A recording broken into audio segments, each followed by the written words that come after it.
So we believe in a 4 to 5 step skincare routine. So everything from cleansing, toning, treating, moisturizing, and then during the day, SPF. So protecting your skin from UVA and UVB rays. I do roll like microneedling at home, which is great for collagen production, really making sure that we're creating more points for the product to penetrate the skin.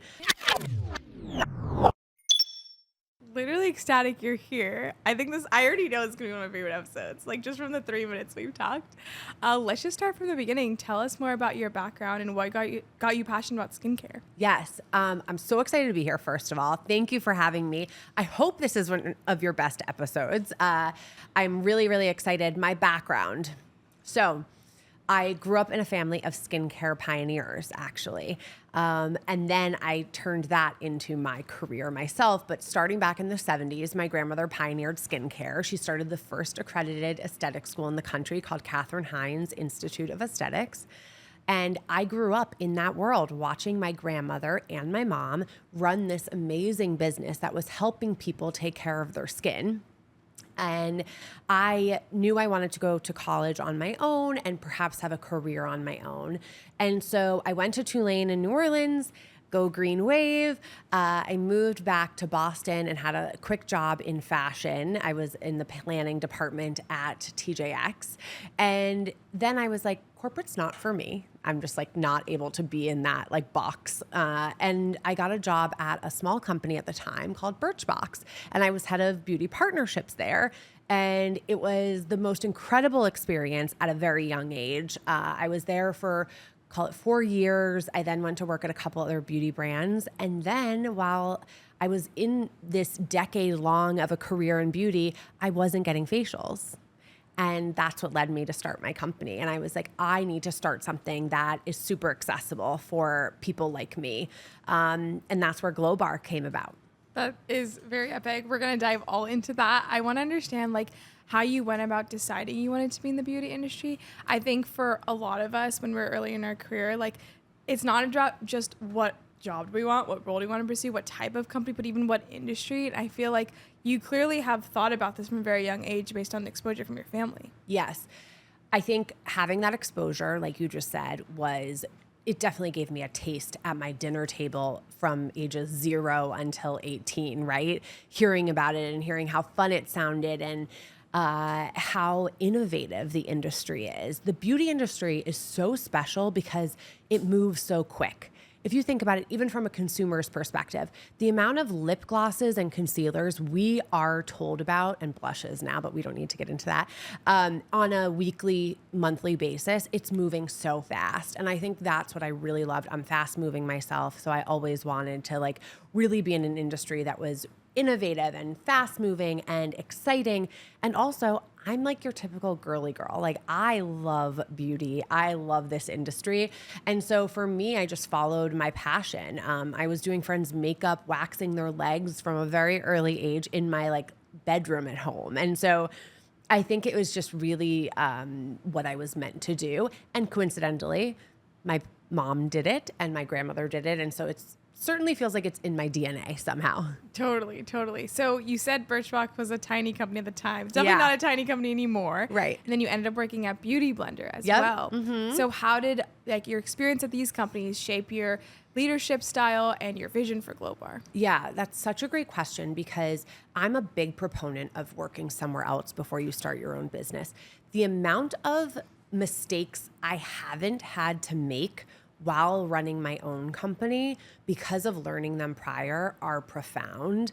It's probably saved me a lot of money as well as time, energy, frustration, all of those things. And so working at these other companies, the biggest difference is a venture-backed business, so a business that has raised a lot of money versus a privately owned, privately funded organization. So Beautyblender was started by this incredible woman named Rianne Silva. She created that perfect makeup sponge while she was a makeup artist and has been running the company herself with an amazing leadership team and broader team for over a decade now.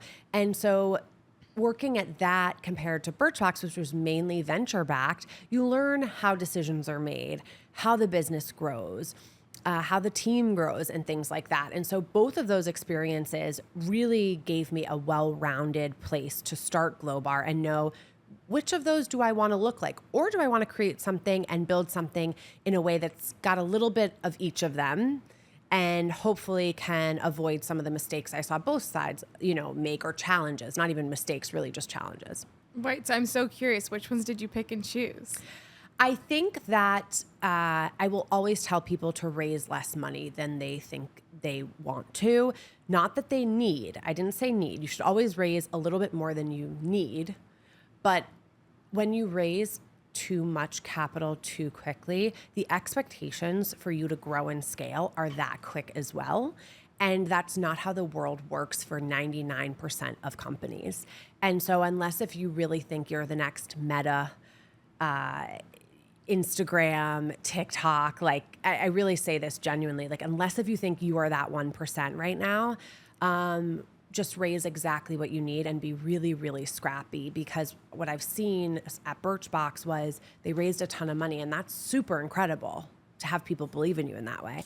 But the expectations of how you use that capital and how fast you grow are pretty extraordinary. And if you make one little error, it can really turn that kind of upside down.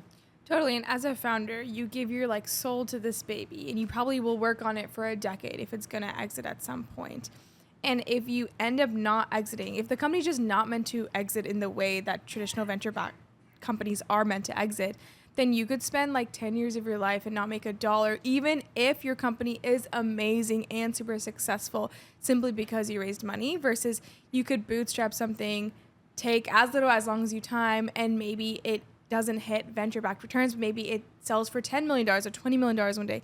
That is so much money. Yeah. That is life-changing money. But if you raised $100 million and you sold it for $20 million, well, guess what? You're in debt now. Yeah. The math doesn't work. And it's something that I feel like I grew up in Silicon Valley. I grew up around all these venture-backed tech companies, and no one talked about this. Yeah. It sounds crazy to say, but I literally learned this math not even 2 years ago. I know. It's not talked about. You hear about all the winners, and everyone loves a winner. And that's awesome. I do too. We all are rooting for the companies that we love and the people that we love. But it takes a lot of really strategic decisions to go right to really be that winner. And you can do it. I have no doubt anyone can do it, but you just want to make sure you're mitigating your risk on the other side. Totally. And the way media is created is to show the highlights. So let's say a company does sell for $20 million. You look at that, you're like, that's amazing. They're not talking about how much they raised. They're not talking that the founder didn't actually keep any money from that. I know. They just don't include that in the article. And then I think especially me, I read those articles growing up. I always dreamt of being an entrepreneur, and I would read that and I would think, oh my God, that's amazing. Not realizing that that person actually worked for free for 5 years. Yeah. Which is crazy to think about. Well, I know you also were working on Glowbar part-time before you actually went on it full-time. And I think you were working at Beautyblender at the time. So tell us about that experience and what sacrifices you had to make at the moment. Yeah. So while I was at Beautyblender, I had the idea for Glowbar, and I really believed in it. And I was like, you know what? I'm going to work on this nights and weekends. I want to remain loyal and fulfill my commitment with my full-time job that is paying my bills, which you cannot take lightly, and see if things start to come together. And if they do, great. Then I'll figure that out down the road. And if they don't, then I tried and I still have a full-time job. And so for 6 months, I worked nights and weekends on the business plan, talking to people, starting to invest a little bit in brand and seeing if I could bring something to life. Invested a little in legal to see if I could get the trademark, to see if to get us incorporated, little things like that. And every time something worked, I'd say, okay, let me try something else and see if that sticks. And then everything just kept sticking and working out. And so finally, I knew I needed to tell Beautyblender that this was something I was potentially going to really pursue full time. I told Rianne, the founder, and other members of the executive team that this was something I was really passionate about. I felt like it was my life's work. And they were so good to me. They really made it clear, of course I need to fulfill my commitments and responsibilities, but also anything they could do to help. And so after about 6 months, I left and dedicated all of my time to Glowbar. I think my like word of wisdom there is be as honest as possible with your boss. And that will really pay off in the long run. I think there's a lot of fear around telling someone that, and you have to gauge your team and the culture. But for the most part, I think, like I said, people love winners. They love to support one another. It makes people feel good. And so I had a really positive experience with that. It was way easier to do that than kind of sneak around and talk about something and not feel like I was being honest. Totally. No, I 100% agree with that. What was your turning point or like that moment where you're like, okay, I have to take the leap. Like it's obvious now. All those things that I mentioned started working out and really coming to fruition. And I did a consumer survey early on during those 6 months of women between the ages of 20 and 40. And really trying to see if they too wanted something like Glowbar, if they wanted a quicker facial, a more effective facial, a more affordable facial, if they were frustrated with facials and the customer experience to date, and all of those things. And when I got the survey results back, and it was like a resounding yes to all of the feelings that I had and the sentiments I had, I was like, all right, let's try this. I was 32. I didn't have kids. I didn't have any debt. I didn't have a mortgage. Like I was really in a fortunate place to be able to take that leap. And watching my mom and grandmother be entrepreneurial their whole life, it took the fear out of it. You know, there was always this sentiment in my house that things always work out and you'll figure it out. And so I didn't have that fear of like, what if it doesn't work out? I always knew I would be able to navigate it either way it went.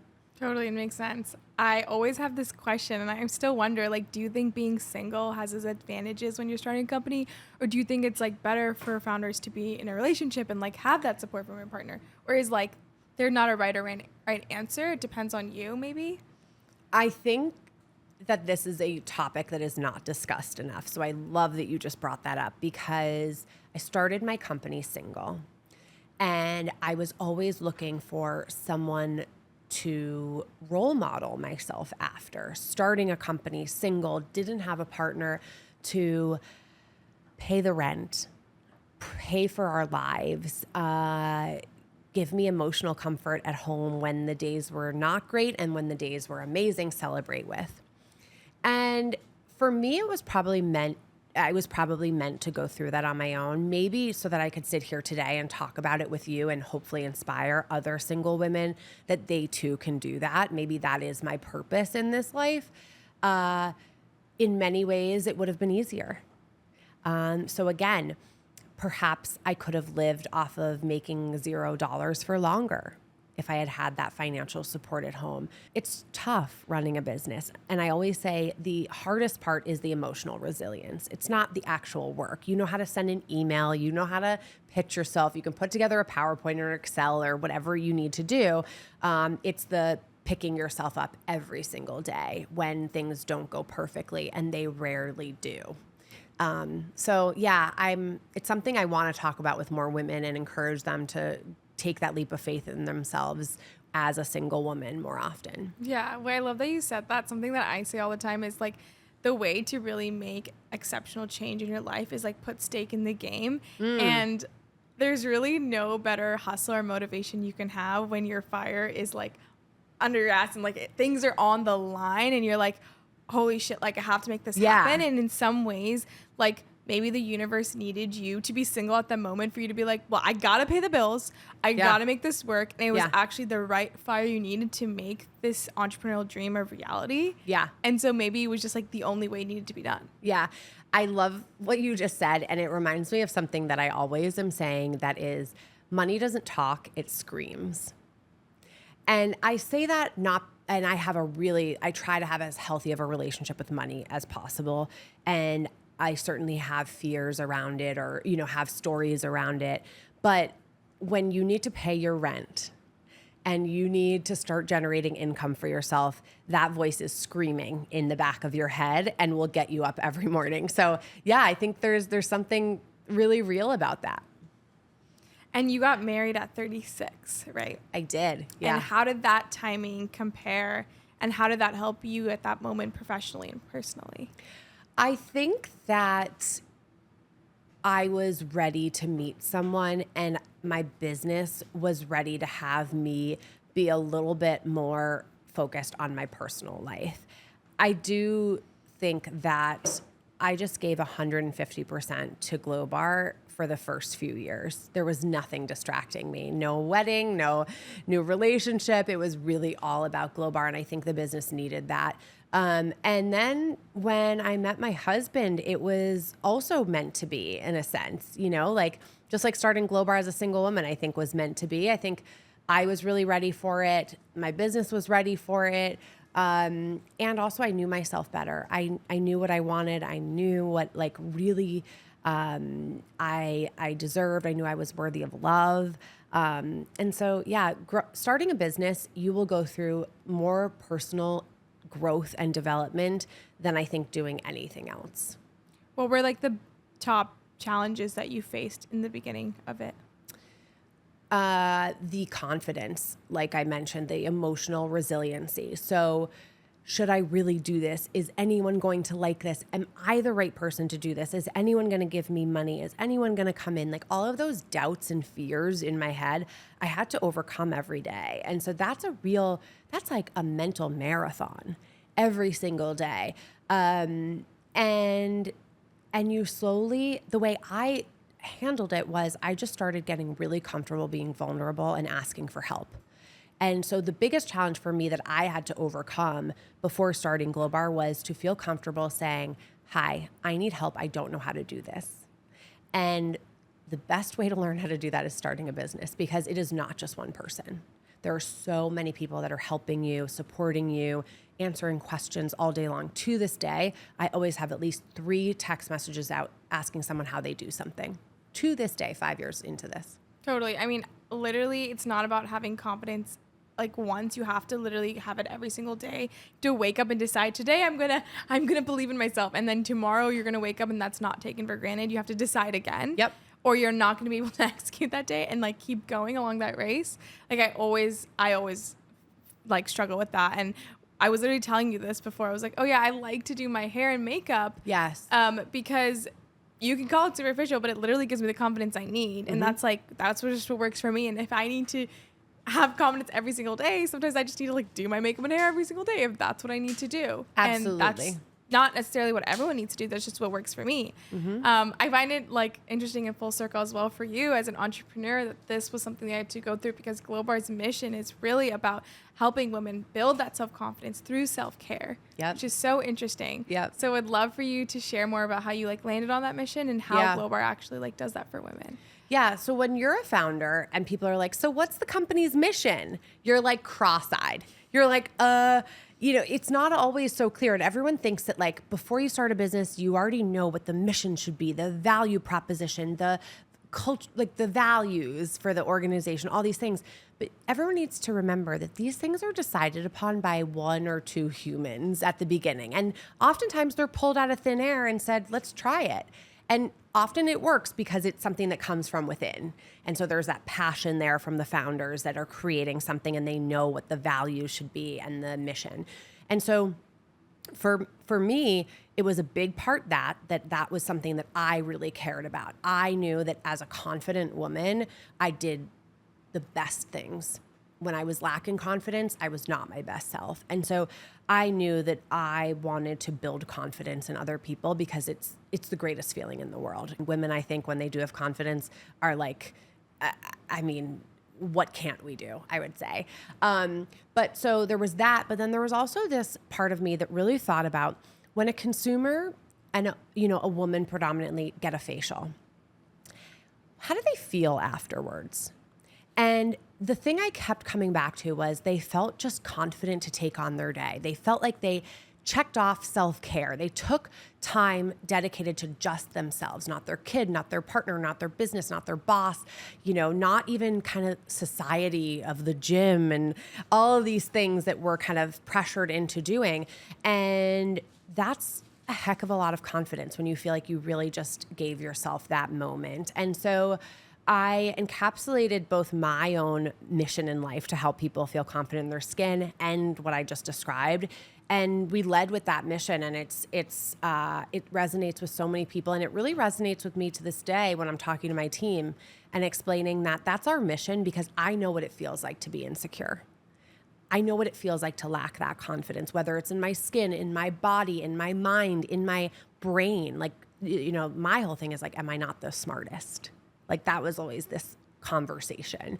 And if you go down that path, you're not going to get a lot accomplished. And so I want to help women just continue to feel better about themselves and do good in the world. I love that, especially because I think a lot of times we think of facials as very much of a nice to have, unlike eating or showering or going to the gym. Like, that's not a nice to have. Like, that's a must have. But Right. So we're constantly saying, oh, that's a nice to have. Like, we don't need to do it. And it costs money and it costs time. Yeah. And that's like one of the things I remember talking to you about. You're talking about how you really value efficiency in everything that you do. And it's like kind of your motto for life. Yeah. And I was obsessed with that because I was like, yeah, you need to be hella efficient to be successful. And that's true for whether you're a woman or not. Yeah. So I love that Glowbar is like super fast. And Yes. they're just not really fast facials that really exist anywhere else. Yeah. So would love to hear more about like your perspective of efficiency and like how that's really been incorporated with Glowbar. Yeah. I call myself an efficiency junkie. I am never doing just one thing at a time, except for right now. I guess I am drinking a coffee, so that kind of, I'm hydrating, or oh my gosh, it's actually not hydrating. But alas, I always am trying to do multiple things at once. And for me, facials were so boring. I would lay there and I would want to have my phone so I could do work or at least catch up with friends at the same time, but then your eyes are covered. It was so frustrating to me. And so I really coupled that with this whole notion of what brings us joy. And, 5 years ago when we started the business, there was, all this conversation about like what brings us humans joy, what gives us energy, and where do we want to spend our time? Time is our greatest asset. It is not something we get more of. If anything, every day we get less of. And I didn't want to spend an hour and a half getting a facial. If I only have X amount of years left, I don't want to spend a lot of that time taking care of my skin. And so that's why I came up with the 30-minute facial. And we were the first to market because I said there's a lot of stuff in the facial that is super fluffy. The washing of your face, the massaging, the steaming, those aren't getting you results. So let's take them out and let's keep in all of the effective components of a facial and just do that and give everyone just a 30-minute facial. And that has really resonated with the consumer, which feels great. But for me, it's finally allowed me to take care of my skin consistently. So yeah, if we can make everything 30 minutes, I would be happy. I'm if not obsessed. less. I'm really obsessed because I have sat through an hour and a half facial and oh my God, the thoughts that go through my head, they're not productive. No. It's just I'm spiraling of like just thinking about random things and I'm just like itching to get back into stuff because you're like, you kind of feel imprisoned for that moment or whatever. Yeah, and then they it's should not pay- very encouraging to go back. Right. They should pay you to sit there and ruminate for an hour and a half No, literally. and like feel like your life is about to implode because it's really, it's not relaxing. And so if I want to get a massage and relax, I'll go get a massage and relax. But if I want to take care of my skin, I want it to be productive and I want it to be quick. Yeah, and I feel like facials really give you the results when they're consistent. Yes. Is what I've noticed. So curious, what is your consistency with facials? And outside of facials, like what is your skincare routine? Yeah. So I get facials every single month, if not twice a month. I'm very lucky to have Glowbars very close to me at all times and a team that is always at our Skin Institute, which is our training facility, to hook me up whenever I need to. But it's actually less about the monthly facial and more about what you're doing in between. So what I want you to think about is when you go to the gym, if you do ab work once a month, you are not going to get a six pack. I hate to tell you, I've been trying my whole life to do it that way. I've never had one pack. But if you go every single day and do 60 crunches, you will start to see results. And that's the same as an at-home skincare routine. So we believe in a 4 to 5 step skincare routine. So everything from cleansing, toning, treating, moisturizing, and then during the day, SPF. So protecting your skin from UVA and UVB rays. And that's exactly what I do. I add a couple fun elements. So I I do roll like microneedling at home, which is great for collagen production, really making sure that we're creating more points for the product to penetrate the skin. But I keep it simple. And I think, Da Vinci said simplicity is is perfection. And I believe that in skincare too. So what are the products you use? And tell me a little bit more about this at-home microneedling because I've never heard of this. Yeah. I always thought microneedlings cost thousands of dollars. It does. So I roll with an Environ roller, and it just creates small, superficial, punctures, little wounds in the skin. You don't see them. It helps your product penetrate quicker, better, and increase collagen production. But I use two brands mainly, Environ and Is Clinical. And Elta MD for SPF. And between those three, my skincare routine is, in my opinion, perfect. There is no such thing as perfection, but it works really well for me. Okay, I love it. I might have to change a few of my skincare products now. How are you incorporating this stuff that you know about skin and also since you've literally been born, the exposure you've had to beauty in the industry and all that stuff into Glowbar and what your estheticians are doing for you on site? Yeah. So the business came from, our model and my brain. It's my brainchild. But what's really cool is once you're in year 5, you get to hire people that are smarter than you and know more than you. So, of course I lead them. Of course I give them a vision, and we are actively every single day very much involved in the business, myself and my executive team, but they really are the ones infusing all of this into what we do on a day-to-day basis. We've got estheticians that are running our training department that are some of the best in the world. They know so much more about skin than I do. So I like to say, I bring a lot of the macro vision there. If I see that something's really a trend and we should, start to explore that offering, I'll bring it to the team. But usually they're on the pulse of everything that's great and advanced and all the innovation. Okay, I love that. I want to understand about your perspective on the beauty industry. Sorry, I'm going to restart that question. I want to understand your perspective on beauty standards in the industry. How do you tackle that and challenge those stereotypes through your business? And do you think that we as a society are making any progress on that for women specifically? Yeah, it's so important to talk about this. It's so top of mind, and yet my answer to the last part of your question, how far have we come? I feel like we've taken steps forward and then taken steps back. How Glowbar can impact beauty standards. Again, our mission is to help people feel confident in their skin. And so our belief is anyone with skin should come to Glowbar.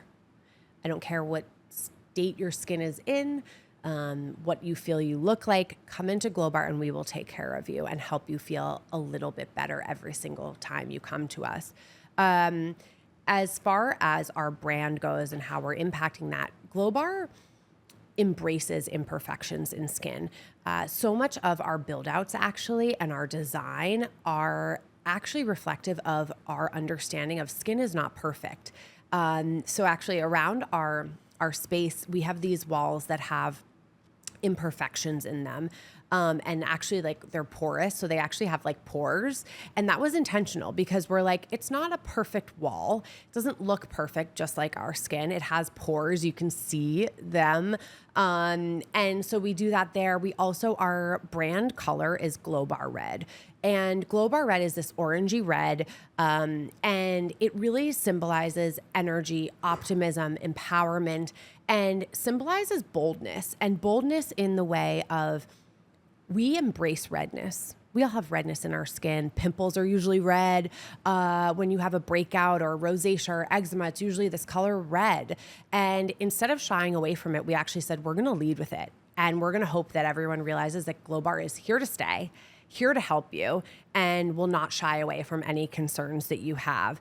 And also, it's not polarizing to some people. So men, for instance, we in our surveying, we knew that men didn't feel comfortable coming into a spa all the time.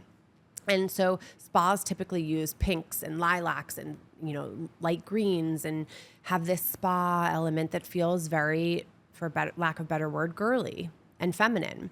And we said, well, this isn't for only women. This is for anyone with skin. And so we're going to have a very neutral palette and add in this bold color that will hopefully make everyone realize that like we're serious about your skin and we will help you navigate this. Yeah. Oh my God. Skin is so central of a focus, I feel like, for our face. And then everyone looks at our face and it can just totally penetrate the way you show up at work, the way you show up with your friends, and it can actually fully like change your personality. It's insane how much of an impact this has. Especially like you said, like skin is not like meant to be perfect, and I do think there needs to be like more conversation around imperfect skin, because social media and like people wearing full faces of makeup and then having beauty filters on it and then showing up on camera makes us feel like we're the only ones with like things on our face. Oh my gosh, I know.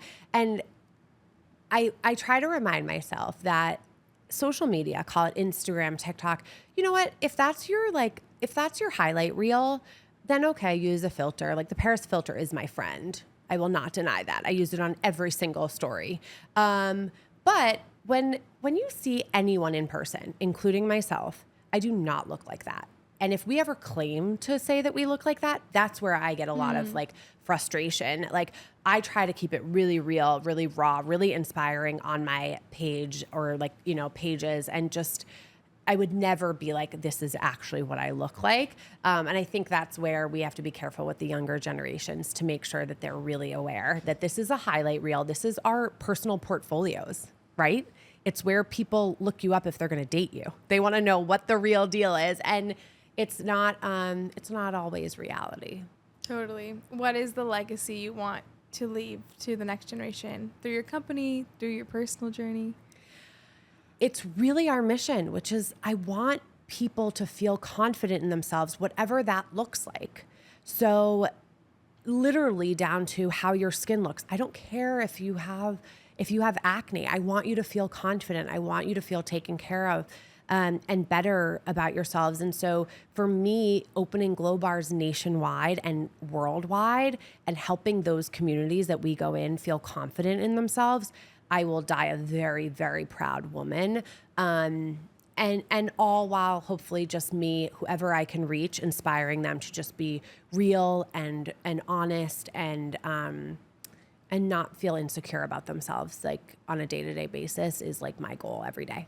I love that. I really do believe confidence is the number one ingredient to truly achieve anything in life, because at the end of the day, like the person who's the last one standing is the one who wins. Like that's not just for business. That's truly for anything. And you're going to be way more likely to be the last one standing if you really believe in yourself and you like feel confident that you can get there. Like you're going to show up to the next day. Absolutely. Show up there. And so like whatever it takes to feel confident, skin being like probably the number one thing that I think most people will feel like makes them more confident. It's so important to like go find that for yourself. And I love that Glowbar is making it so accessible for not just women, for anyone to really find that confidence. I really love that. Yeah. What do you think is like the biggest misconception people have of other female leaders or like business women? The biggest misconception of founders, CEOs, female leaders is that we have it all figured out. I try to just talk about that as much as possible so that you come across my page as much as possible, when you do, and you say, oh, she is doing great, but she has to do a lot of work to figure it out. And she wasn't just born with all of this knowledge inside of her. You only know what you know. And I feel like we all need a healthy reminder of that and to ask each other for help. Totally. I think Gen Z is doing a pretty good job of being vulnerable and authentic on the internet, and I'm so here for that. Me too. And it's pushing me to be more vulnerable, and I found that the greatest engagement I've had on content, the most support that I've had from my community who's shown up for me, is when I've been like my most vulnerable. Yep. And it's always been the scariest moment, but I've always had the greatest reward from that, and there's power to it for sure. Absolutely. I couldn't agree with you more. And I think it's one of the only reasons why I even have a following, is just because what I hear constantly is you're so real, you're so raw. And I'm like, and I always stop myself. I'm like, is not everyone being real out there? And I should know, I'm on there too. But I think when you are something, you assume that others are too, and that's not always the case. So I think between you and I, we can make a great impact. Totally. Who are the female leaders and entrepreneurs that inspire you the most? Sarah Blakely, founder of Spanx, just everything she does. She's so real. She shows the messy, the funny, the pride in what she created and the outcome that she had. She really stands out to me as someone that I can't get enough of. My mom and my grandmother, they are just incredible women who went against the grain. I mean, now it's so common to have female founders, or a woman owns her own business or has her own podcast or is an influencer creator, all these things where women are in control of their own destiny. Well, that wasn't the case in the 70s, 80s, 90s. And they both have led by such example there. So I'm very lucky to have had that at home. But Sarah Blakely outside of that home is just my gold star. Totally. She's a powerhouse. If you could go back in time and tell your younger self some advice, what would you tell her? That she's perfect just the way she is. I love it. Well, thank you for coming on the podcast. Thank you. This was so much fun. I'm so honored to be here. Awesome.